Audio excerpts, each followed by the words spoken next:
Hello and welcome to my channel. This is my color pencil drawing of an F-22 Raptor, the US 5th generation fighter plane, and I'm going to take you through the drawing process. And the first thing that I'm going to talk about are the materials, because I did a bit of experimenting with that.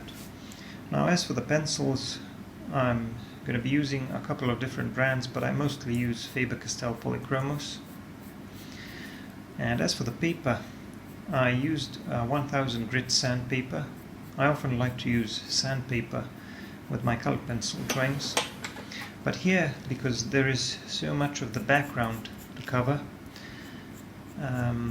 I decided to tone the paper first with some gouache. I used a blue color, and later I'm going to go over that color one more time with my colored pencils, and the reason why I'm going to do that is because the toning wasn't perfect. I didn't get the exact color that I wanted. I wanted something a little bit lighter and a little bit brighter, and it also ended up being a little bit streaky, so I wanted to get rid of some of those brush strokes, and later you'll see me kind of reworking the sky a little bit. Anyway, the sketch is done, and I can already see that my composition is not perfect. It should probably have been a little bit more to the right and a little bit more closer to the top of the paper, but it doesn't really matter. Anyway, I'm going to start working on the sky. So I'm going to use a bit of phthalo blue to modify the color of the sky. So like I said, this is sandpaper, and I toned it a bit with some gouache to have an easier time drawing the sky. And of course, once I apply the pencil, I go over it with a brush and smudge that around to get a more even tone. And as I've already explained, when I toned the paper with gouache, there were some marks, some streaks created by the brush, so I wanted to get rid of those, and that's why I decided to go over everything with a colored pencil and then again with a brush to make that even smoother. Now, of course, you don't have to do any of this. You can just go straight into it and color it with a colored pencil, but the process would be quite a bit slower. You could also try using pastels instead of colored pencils, which would be a lot faster but also a lot messier, which I don't really like. I want to have some more precision and control here, so I decided to do all of the work with colored pencils. Now, sorry if my head is butting in here and there. The reason why it is so is because I have to lean over and just try to move in closer as I'm working on some of the details. For example, here I'm working around the edges of my sketch, and I don't want to make any mistakes. And when you're working on something that is a little bit more detailed and that requires a bit more precision, you have to move in a little bit closer, which can be a problem if you're recording. And another thing that will often happen when you're recording things like this is that you'll often find yourself rotating the drawing quite a bit to achieve more precision, to draw some curved lines or straight lines, and that's inevitable. And that's why recording things like this is a little bit more difficult than, for example, when you're drawing landscapes and things like that. Now I'm going to talk a little bit more about the drawing process. I started here with a bit of white colored pencil, and I'm putting in some of the lightest details on the canopy, because those are the highlights on the canopy, the reflected parts. Most of it is going to be dark, so I'm going to achieve a nice contrast between the darker parts of the cockpit and those reflections on the canopy. And for this, of course, I'm mostly going to use a black colored pencil around that white colored pencil that I already used. And I'm going to add a few more reflections with a white colored pencil, and I'm going to try to combine these two. I'm going to add some other tones in there to try to create a slightly smoother transition between some of the darkest areas and the lighter areas. Now the good thing here is that I don't really need to draw too many details in the cockpit itself. I'm just going to draw some indications of where the pilot seat is and where the pilot is. Just small suggestions of some shapes in the cockpit. I don't really need to put in any details, and I used a brush to soften some of the edges of that reflection a little bit, but then I went back in with a white colored pencil to add a few more details. That's about as detailed as I'm going to make it, and I'm also going to add some yellowish and orange tones to that glass, to that canopy. I don't know whether the camera will be able to pick up on all of these details and differences in color, but it doesn't really matter. The drawings are always quite a bit more detailed in real life than the camera shows. Anyway, that's that as far as the canopy goes. I'm just refining the edges a little bit just to make sure that my edges are clean and that I got the shape right. So I'm going to be moving on to this nose area of the aircraft. And the aircraft has a very unusual shape. Well, it's no longer unusual because there are already many planes with a similar shape, but the reason why it's unusual is because it has a lot of these angles which you couldn't see on some of the previous generations of aircrafts, and because of these angles you'll see that this lower part of the aircraft, which is facing away from the light source, is much darker than the upper portion of the aircraft, so it's almost completely black.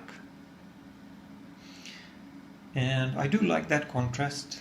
It's a very nice contrast. It'll make the airplane pop out of the paper. But like I said, this is not something that I'm deliberately trying to achieve. It just that's the way it is in the reference, and that's just the shape of the plane. So there are some lighter details here on the nose of the aircraft. And another thing that I noticed was that I don't really know all of the parts of the plane and all of these things, but I have noticed as I was drawing this that there are like some patches of lighter color on the plane which are kind of appear a little bit more reflective than some other parts. So I don't really know what those are, but I imagine that has something to do with those stealth properties of the aircraft. It has to do with the shape and probably some of the coating over the paint over the aircraft, which is supposed to reduce the reflection for the radar. So I'm not really sure how that works.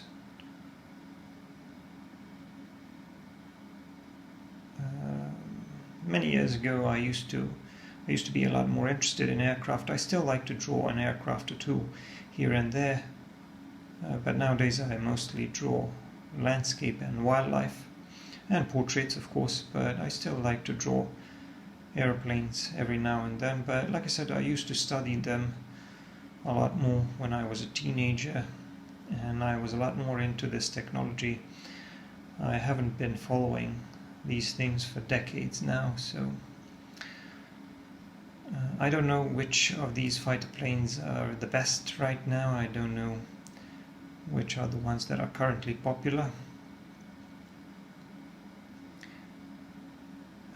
but this, I'm sure, is one of the best fighter planes ever made.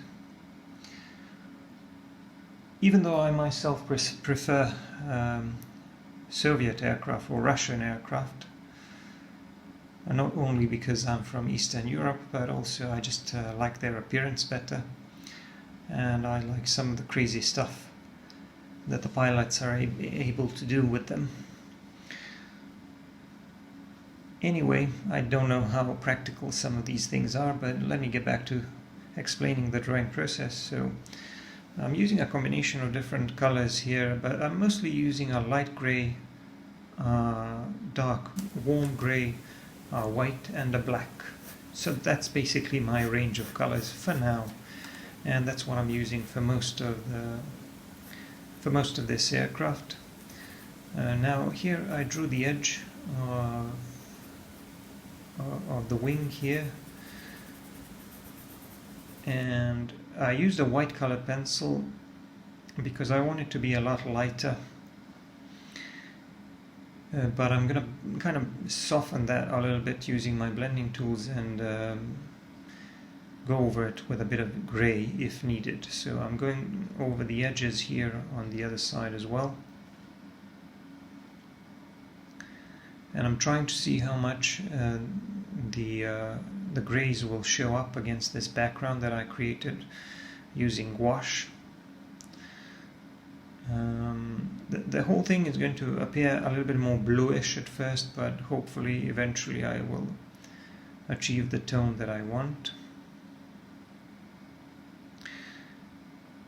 And the lighter areas that I put in using a white colored pencil aren't going to remain completely white. The only very light areas that I'm going to have are those reflections on the canopy, on the cockpit. But here I'm mostly going to use this lighter gray.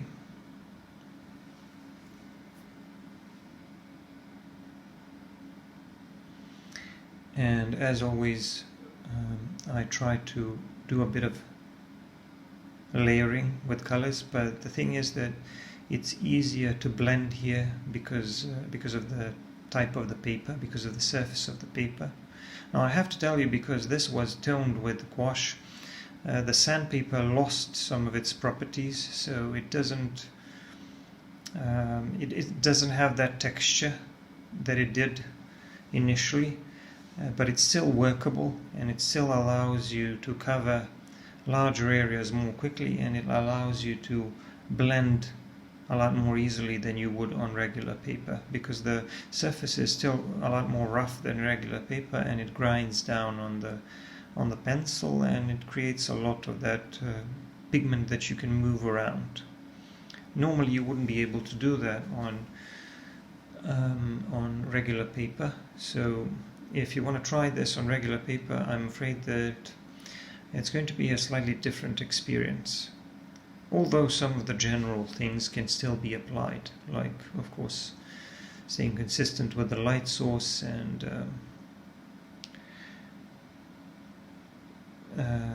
having a nice range of value, clean edges, contrast, things like that. Some of the general things always apply, but depending on what type of materials you're using, you'll just have to adapt.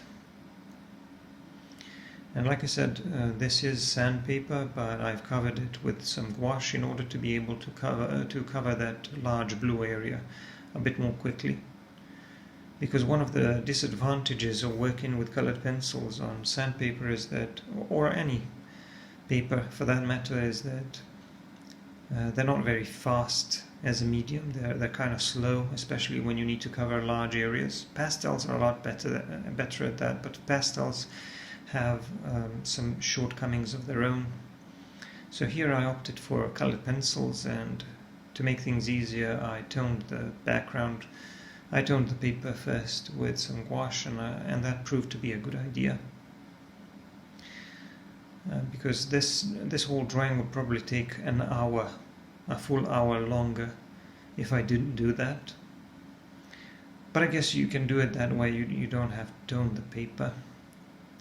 The thing is that my sandpaper, the sandpaper that I used, had a slightly darker grey color, which I didn't really like for the color of the sky. Obviously, I would have to go over it with some of the blues, and in order to cover it thoroughly, I would have to use a lot more of the pencil, and I would have to use a slightly different approach. The brushes wouldn't work quite as well. I would have to color in a bit more patiently using a sharp pencil and a smaller circular motion, which would be very, very time consuming. But here I was able to create a fairly smooth background that looks like a plain blue sky, which is what I wanted, and that creates both a realistic looking drawing, but at the same time it allows my airplane, my main subject, to pop out from the background. Now there are lots of details here on the fuselage of the plane and on the wings, because I don't know, I don't really know what all of these details and what all of these markings are supposed to be. I'm not an expert. But there's also a bit of camo here. You can see some variation in the color, so I try to include that as well.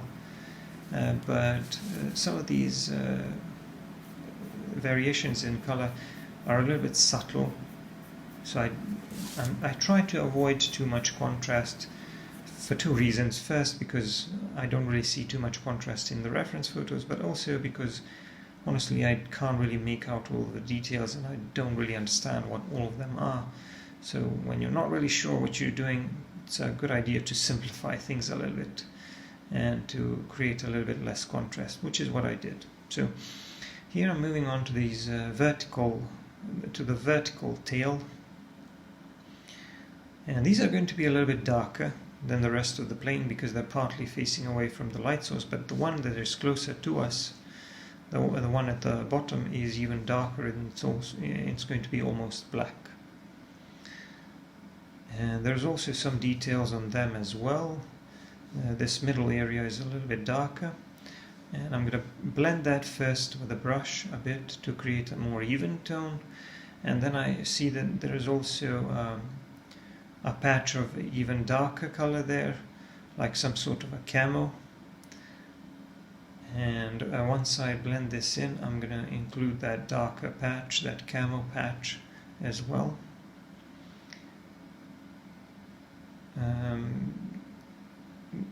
There are also some other details here at the bottom of that vertical fin, and some lighter areas around those moving parts. And now this is the darker camo patch that I talked about. So I used a black colored pencil for that. I just used a little bit of it, and then I blended into the gray area, and it doesn't look too dark. Moving on to the other wing, the one that is closer to us. Again, I'm working with a white colored pencil to define the edge first. I want to have a nice clean edge, and like I said, this can be a little bit tricky because I'm working in freehand and I'm really trying to avoid using rulers and things like that. But one of the ways you can do that is by just trying to make sure that you're comfortable, that you're working under comfortable angles, and to achieve that you occasionally have to rotate the drawing.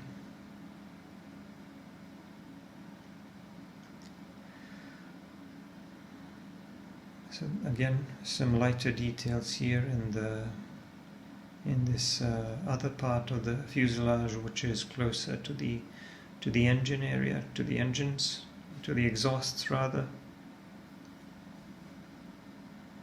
I'm just trying to define this area in between the vertical fin and the rest of the plane a little bit more, so that this vertical part would stick out a little bit more.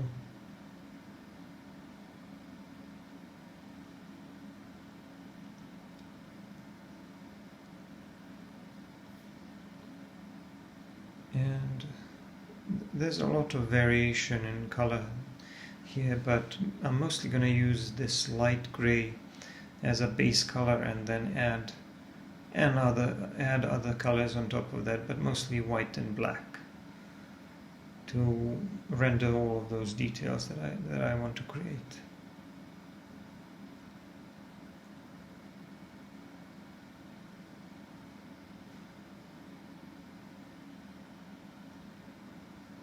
And of course I'm using a brush for a bit of blending, but the good thing about the brush is also that it helps you preserve these clean edges.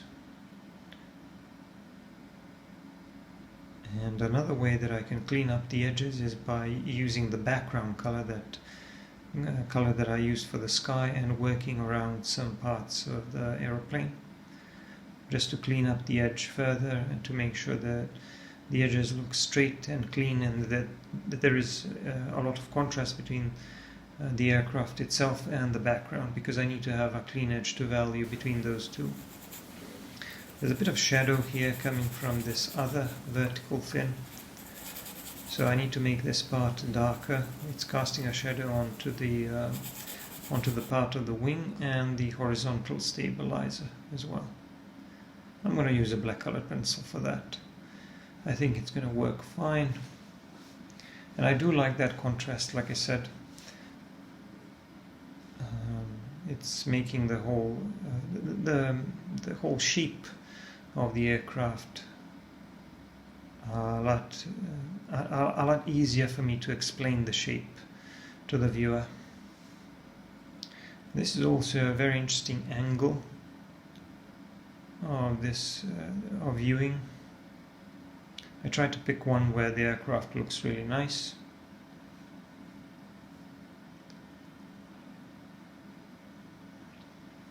So now I'm just doing a bit of work refining some of these areas, trying to make them look smoother before I move on with the details. I also have to do a bit more of the background. And like I said, I used the phthalo blue to modify the existing blue that I created with gouache. So I guess this is a mixed media drawing, but it doesn't have to be. Like I said, you can only work with colored pencils if you like. I just found this to be a little bit easier and quite a bit quicker. And I felt like I didn't have time to waste. I do like working with colored pencils, but they can be very, very slow.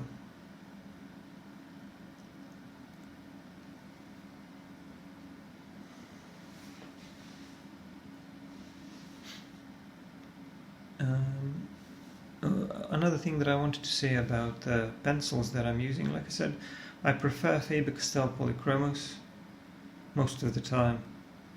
They're pretty good pencils, but when I don't have the specific color that I need, I will just use whichever pencil I have lying around, because I have pencils of different brands. So since I don't really care about brands too much, I will just switch to a different brand or use whatever I have at hand in order to get the job done.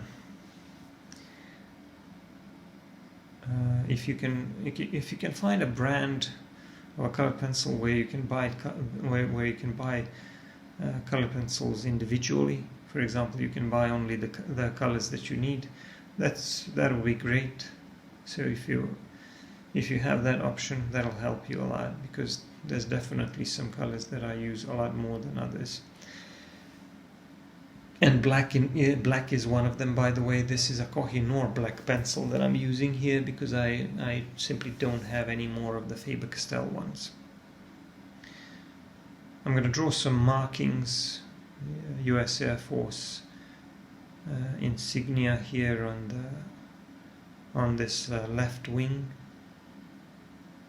It doesn't have to be perfect.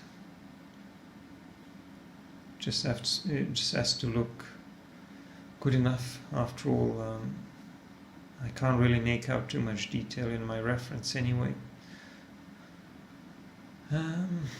As you can see, I also drew some camo, or some variation in color on the other wing as well. So I don't know if that's some kind of a camo pattern or if it has some other kind of a specific purpose, but I'm assuming that it's a form of camo. I also need to do a little bit more work on the edges. I'm using a white colored pencil and the brush to clean up some of those edges.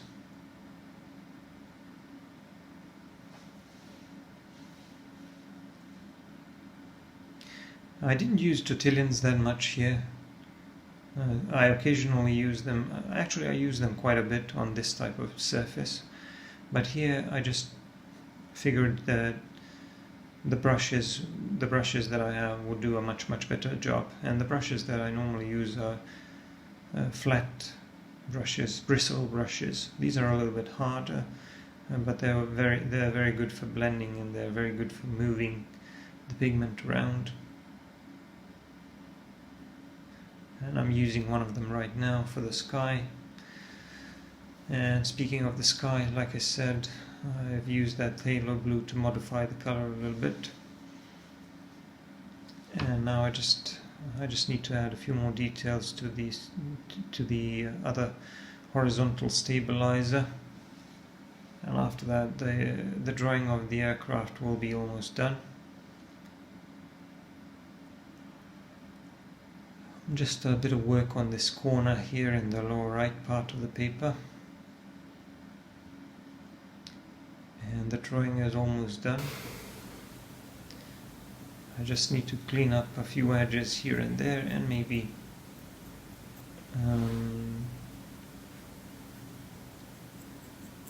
just put down a few finishing touches.